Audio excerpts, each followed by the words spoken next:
العلم هو النور الهادي والمفتاح لكل الخير من يرد الله به خيرا. الحمد لله رب العالمين والصلاة والسلام على سيد الأنبياء والمرسلين سيدنا محمد وآله وصحبه أجمعين.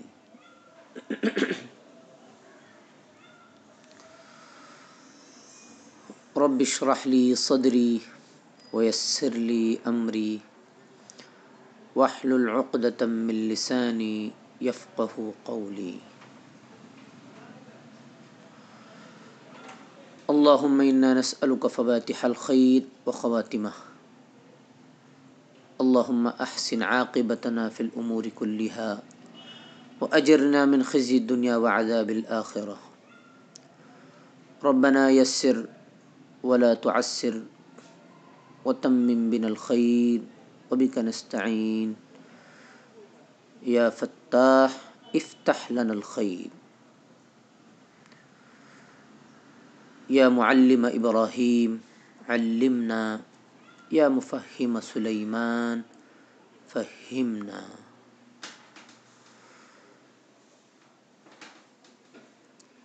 بسم الله الرحمن الرحيم. باب العمل في القضاء والخوف منه.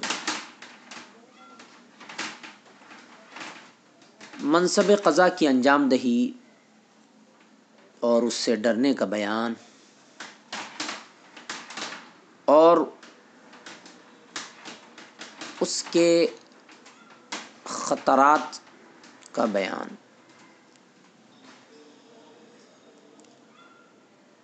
الخوف کا عطف العمل پر ہے، اس لیے مجرور ہے، اور منہو میں ہو ضمیر کا مرجع الخوف ہے.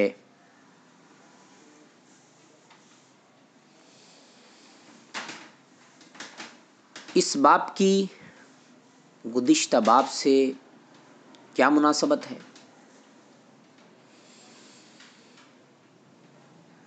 تو شراح حدیث رحمہم اللہ فرماتے ہیں کہ اسلامی نظام حکومت کا اصل محور امام و امیر یعنی سربراہ مملکت اور قاضی ہوتے ہیں. چنانچہ گزشتہ دونوں ابواب میں امام و امیر کے متعلقات کو بیان کیا گیا ہے. اب اس باب میں منصب قضا کا بیان ہوگا اور اس سلسلے میں بطور خاص دونوں کا ذکر کیا جائے گا. ایک تو یہ کہ قاضی اپنے فرائض منصبی کی انجام دہی میں صرف اسلامی قانون کے ماخذ یعنی کتاب و سنت اور اجتہاد کو رہنما بنائے اور اس کا یعنی قاضی کا کوئی فیصلہ ان چیزوں کے خلاف نہیں ہونا چاہیے. دوسری بات یہ ہے کہ منصب قضا اپنی اہمیت و عظمت اور اپنی بھرپور ذمہ داریوں کے اعتبار سے اتنا اونچا اور بلند و بالا ہے کہ نہ صرف یہ کہ ہر شخص کو اس تک پہنچنے کی کوشش نہ کرنی چاہیے بلکہ جہاں تک ہو سکے اس منصب کو حتی الامکان قبول کرنے سے ڈرنا اور اجتناب کرنا چاہیے.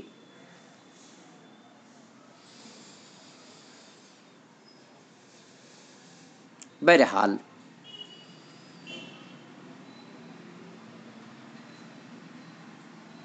الفصل الاول عن ابی بکرۃ رضی اللہ تعالی عنہ قال سمعت رسول اللہ صلی اللہ علیہ وسلم یقول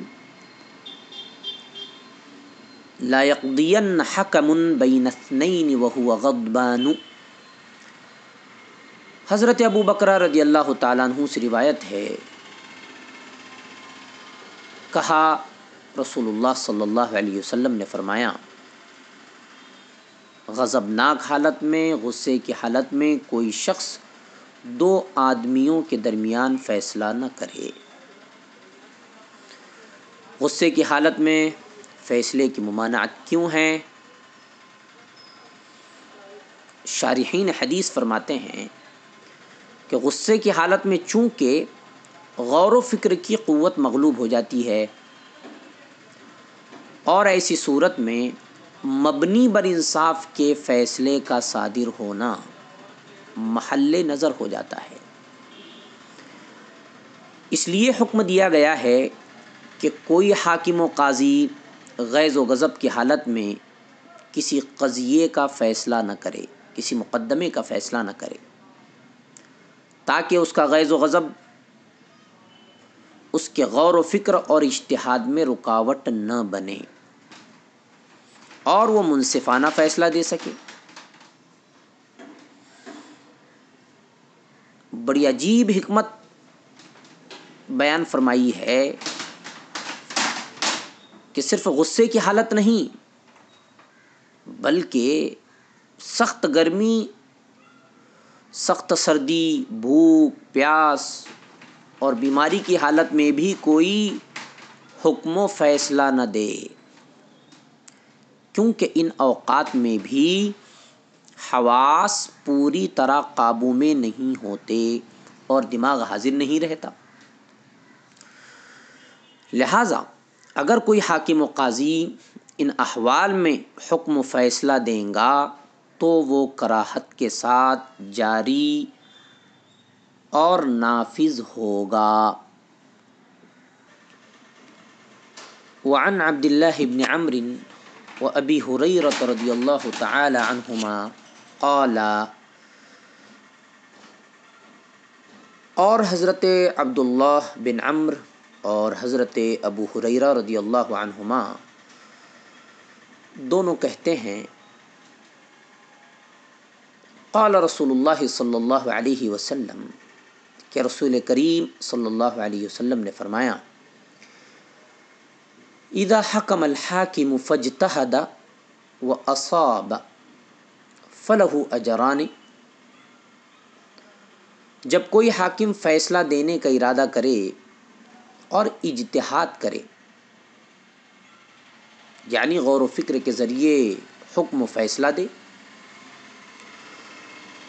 اور پھر اس کا وہ حکم و فیصلہ صحیح یعنی کتاب و سنت کے موافق ہو، تو اس کو دوہرا اجر ملے گا، یعنی ڈبل اجر ملے گا.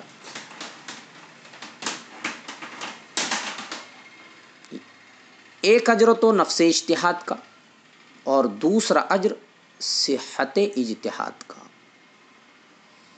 وَإِذَا حَكَمَ فَاجْتَهَدَ وَأَخْطَأَ فَلَهُ أَجْرٌ وَاحِدٌ. اور اگر اس نے کوئی ایسا حکم و فیصلہ دیا جس میں اس نے اجتہاد کیا لیکن نتیجہ اخذ کرنے میں چک گیا، یعنی صحیح حکم تک پہنچنے میں خطا کر گیا، تو اس کو ایک اجر ملے گا.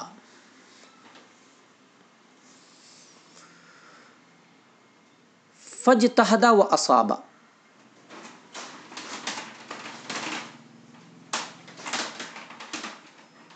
بعض نسخوں میں واو کے بجائے فا ہے، اسی طرح فاجتہد واخطأ واو کے بجائے فا ہے، یعنی فاصاب فاخطأ. فاجتہد فاصاب یعنی اگر قاضی اور حاکم کوئی فیصلہ کرنا چاہتے ہیں لیکن کتاب اور سنت میں اور اسی طرح اسلامی فقہ میں کوئی واضح نص موجود نہیں ہے، اور یہ قاضی اب اجتہاد کی طرف مجبور ہے، اور قاضی اضطراری کیفیت میں ہے، کہ کتاب و سنت اور اجماع امت اور اسلامی عدالتوں کے فیصلوں کی روشنی میں کوئی فیصلہ صادر کرے۔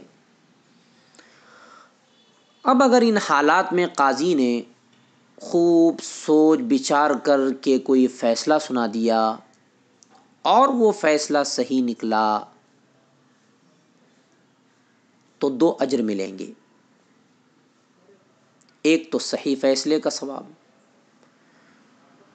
جس کو ہم یوں تعبیر کر سکتے ہیں کہ ایک صحت اجتہاد کا ثواب اور دوسرے نفس اجتہاد کا ثواب، اور دوسرا جو ثواب ملے گا محنت و مشقت کا ثواب ملے گا۔ اور اگر قاضی اور حاکم سے فیصلہ کرنے میں غلطی ہو گئی تو مسئلہ اور حکم کا ثواب تو بوجہ غلطی نہیں ملے گا، تاہم ان کی محنت و کوشش اور جد و جہد کا ان کو 1 اجر ملے گا، یعنی صرف نفس اجتہاد کا ثواب ملے گا۔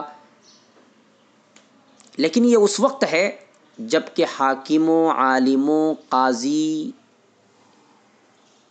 اور مجتہد اجتہاد کی اہلیت رکھتا ہو۔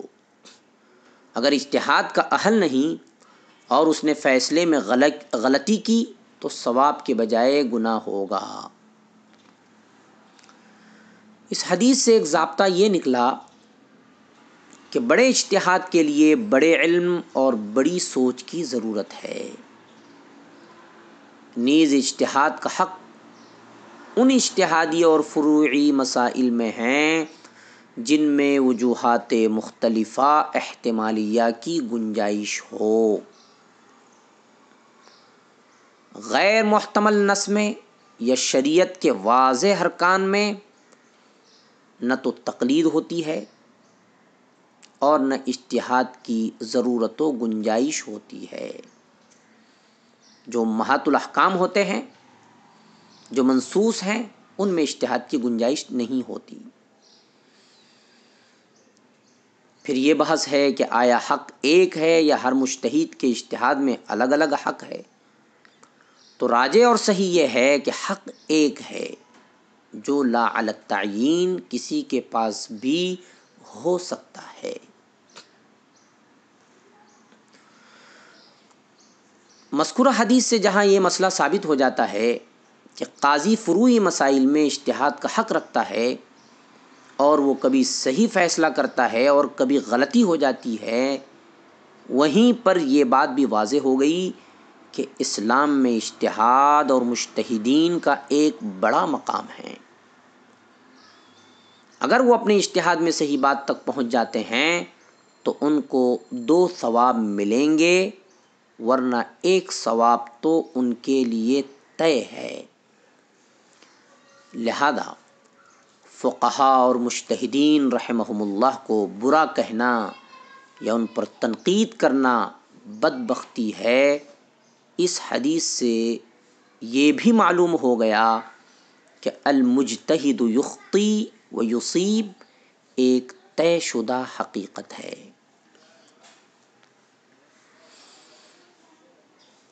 الفصل الثانی عن ابی ہریرہ رضی اللہ تعالی عنہ قال قال رسول اللہ صلی اللہ علیہ وسلم من جعل قاضیا بین الناس فقد ذبح بغیر سکین۔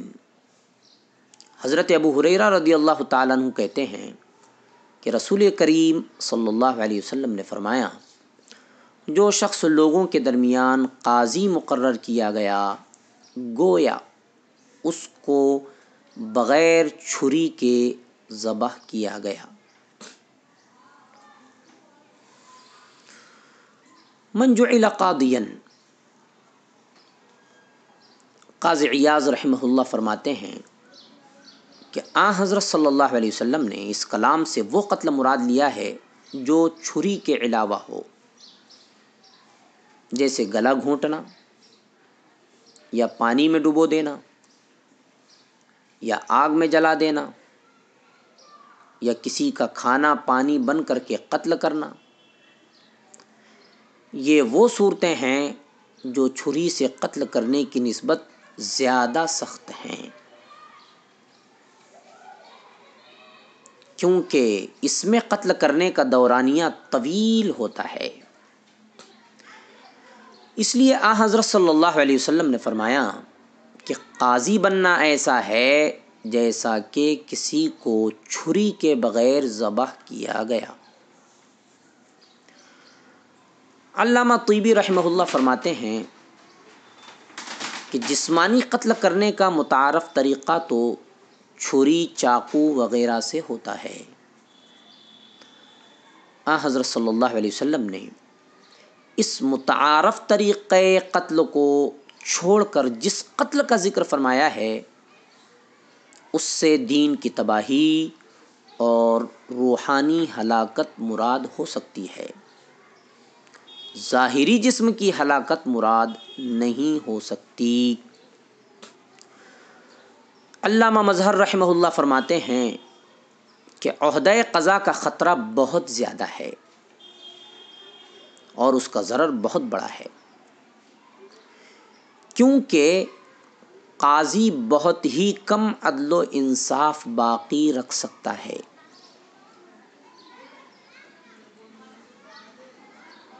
کیوں بہت کم عدل و انصاف باقی رکھ سکتا ہے؟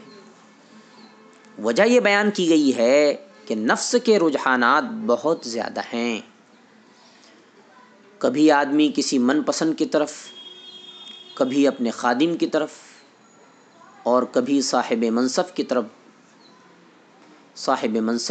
کی طرف مائل ہو جاتا ہے، اور کبھی رشوت قبول کرنے کی طرف مائل ہو جاتا ہے، اور رشوت کا معاملہ تو نہ ٹھیک ہونے والی لا علاج بیماری ہے۔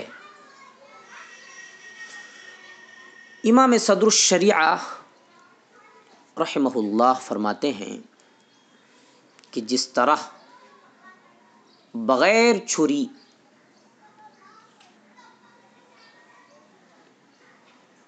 کے ذبح سے بدن پر کوئی ظاہری اثر نہیں آتا مگر اندر سے رگیں کٹ جاتی ہیں،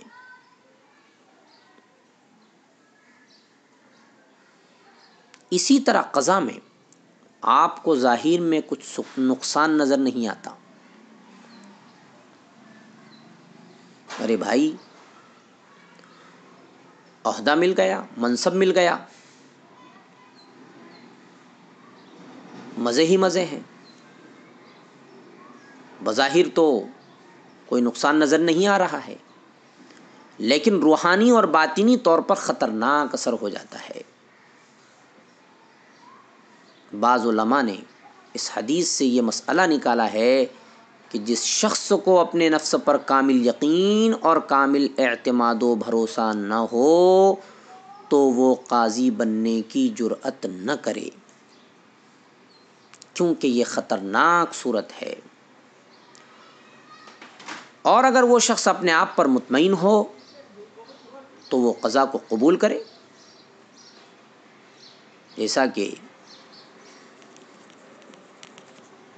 اس کی نظیر اور دلیل قرآن کریم میں موجود ہے۔ یوسف علیہ السلام نے فرمایا اجعلنی علی خزائن الارض انی حفیظ علیم۔ حضرت سلیمان علیہ السلام نے بھی فرمایا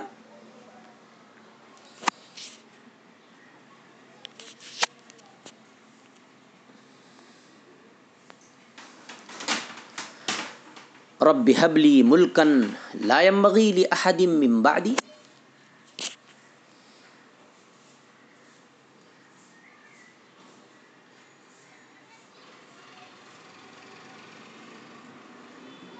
بڑے بڑے صحابہ اور بڑے بڑے تابعین نے قضا کو قبول نہیں کیا،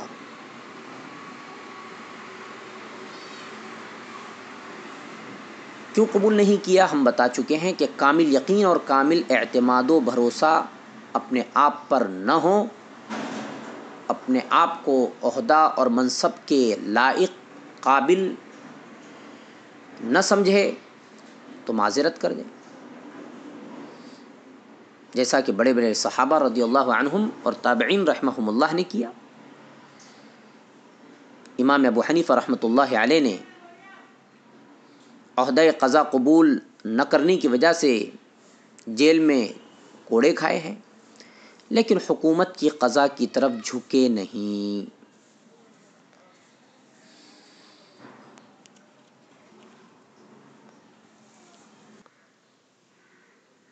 وصلی اللہ تعالی علی خیر خلقہ سیدنا محمد وآلہ وصحبہ اجمعین برحمتک یا ارحم الراحمین۔ السلام عليكم.